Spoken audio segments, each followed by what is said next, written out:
Hi guys, welcome to my discussion. So today I will be explaining about using contingency tables in the chi-square test. So by the way, my name is Rebecca G. Salvado, and then we will start this discussion by having this example, wherein we will use the contingency table later on.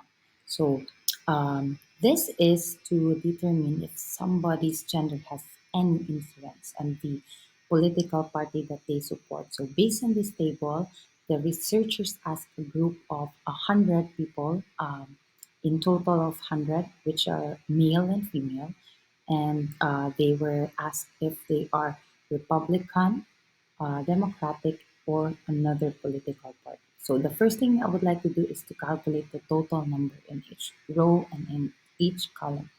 So let's calculate the total number of meals. So how many meals do we have here? We have 26 and 13. So we add that one, 26 Republicans, 13 Democrats, and 5 other political parties. So total of 46. The same with female. We have 20 Republicans, 29 Democratic, and 7 other political parties. So in total of 56. So 44 male and 56 female, and that is a total of 100. And also, I would like to you know, do the exact thing in this column. So we have male. Let's just add this 26 and 20 in total of 46 Republicans. 13 and 29 is 42 Democrats, and 5 and 7 is 12. So, this is just to double check if we got the correct total earlier. So, 46 and 42 plus 12 is equal to 100. So, we're going to use all of this information to fill in our expected table. So this table is all of the values that we expect. So let's start with our male Republicans. So how do we get the Republicans male in expected table? First is what we will do is expected male and then Republicans is equal to number of male and the number of Republicans divide into a total. So the number of male is we have here 44, right? And then in column of Republicans we have here 46. So let's divide the total, which is 100. So the answer of that one is 20.24. So that's how we get here. It's 24.24. So the same thing with female. Here, we got the number of female, which is 56, right? And 42 here in Democratic. I know, sorry, 46 here in Republicans. So we got 56 and 46 over 100. So the answer is 25.76. That's how we came up with this one. So um, I just did the next solutions for the columns, other columns. So we have here 18.48 for Democratic male, females 23.52. So the same thing that we did with earlier with this formula is we'll just use that one in this other column. So that's how I got these answers. So this is, um, I just fill in the other or the rest of the expected values. So for you not to do all the calculations. So as you can see, we have now filled the rest of the table with our expected values. So that now that we have our expected tables, we can now perform our chi-square test to see if the observed values fit the expected values. So the same steps that we use for a hypothesis test, well, we're going to use the chi-square test. So here I have the steps in hypothesis testing. First is don't worry guys because we will go through each of these steps. So the first thing is it states that the null and the alternative hypothesis. So how will we get the null and the alternative hypothesis? So let's go back to our example. The null hypothesis is written as H with this zero. So the null hypothesis is always what you currently believe to be true. So this political party is independent upon the gender. So you have to believe that the rows are independent upon the columns. Or in other words, the gender is completely independent upon the political party you support. So um, this is the null hypothesis.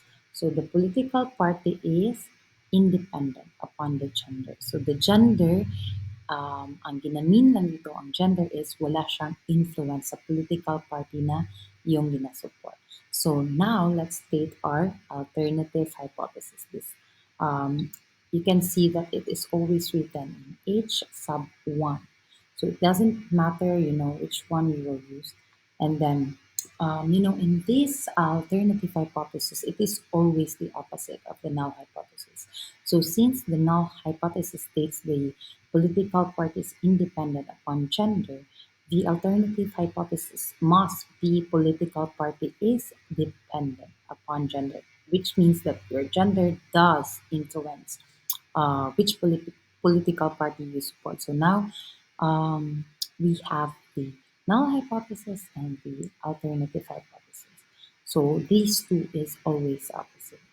So let's move on to step number 2. We choose the level of significance.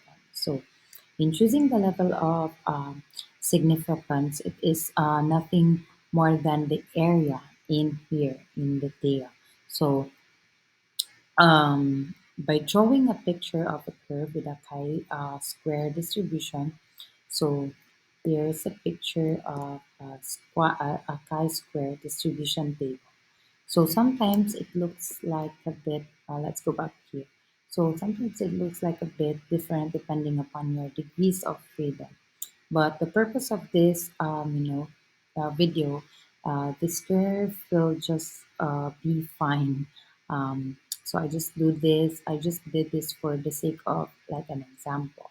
So like I've said before, the level of significance in this area in the tail, and I colored that one, red, the tail.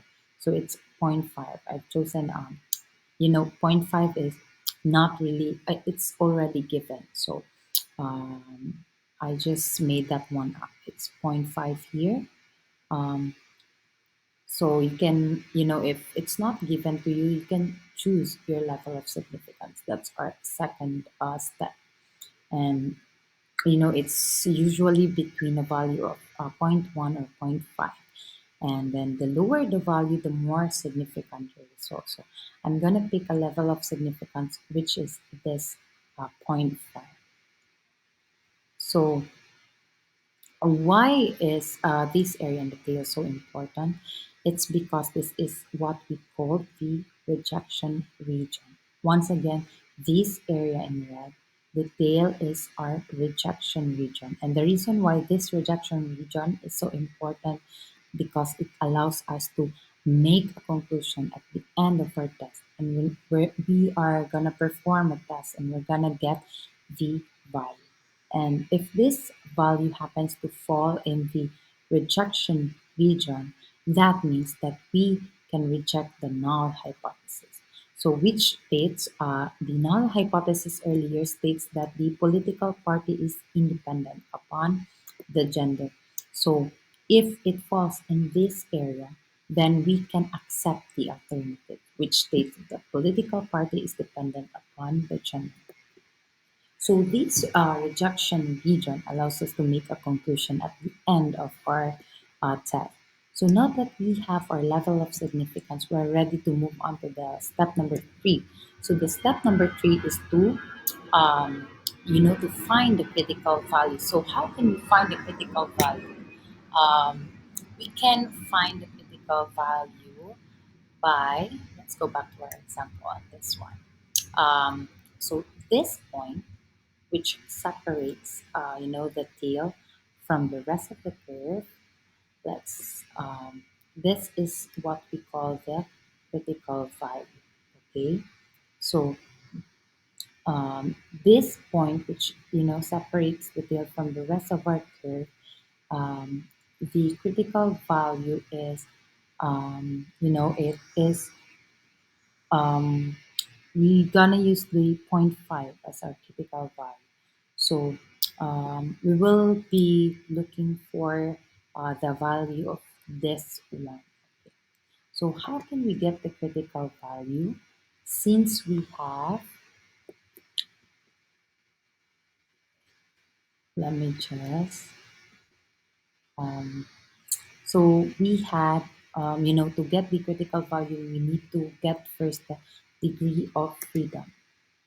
So the degree of freedom, rows minus 1 and columns minus 1.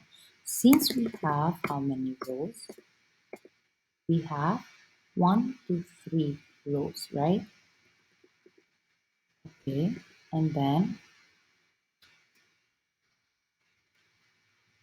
so in this degree of freedom, I know, sorry, we have two rows, which is male and female. And then we have three columns, which is the Republicans, um, Democratic, and the other political parties. So that's why it's 2 minus 1, 3 minus 1. And then we have here 1 times 2 is equal to 2. So this one is the degree of freedom. Okay, so this is how we get the degree of freedom. So in chi-square table, you can see here that the degree of freedom, since it's number 2, or it's 2, let's be here. We are um, we are here in number 2. This is 1, 2, 3, 4, 5. So number 2, and we belong in, since we, we have given um, the rejection region as zero point 0.5, so we belong here zero point 0.5, and the degree of freedom 2, number 2, so it's 5.991. So that's how we will get, this is how we can get the critical value. So the critical value is 5.991. Okay. Okay. So next, this is the fourth step, which is to find the test statistics. So this is the formula. So we have x squared equals to the sum of the observed minus the expected squared over expected. So don't worry, guys, because I have here the solution already here. So here we have the male, right?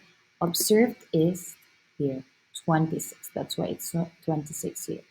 And then it is equal to 20.24, since this column is 20.24, and also the same with the expected 20.24. So, you just need to apply all of these formula in other, I just did fill in the other solutions here so that we can save time. So, like here, this one is for female. So we have 20 and the 25.76. So I've calculated this one, and my answer is 5.86. So this is now the test statistics. Okay, now let's go on through our fifth step, or last step. So since this is the tail, and then we've given that zero point 0.5, and this is the critical value, which is 5.991. So this is what we call the what? This is what we call the test statistics. So this is how we can use this contingency table in a chi-square test. So this is I've just, estimated this in here. It's 5.86. I hope you learned something on my presentation. If you have questions, you can message me. Thank you so much.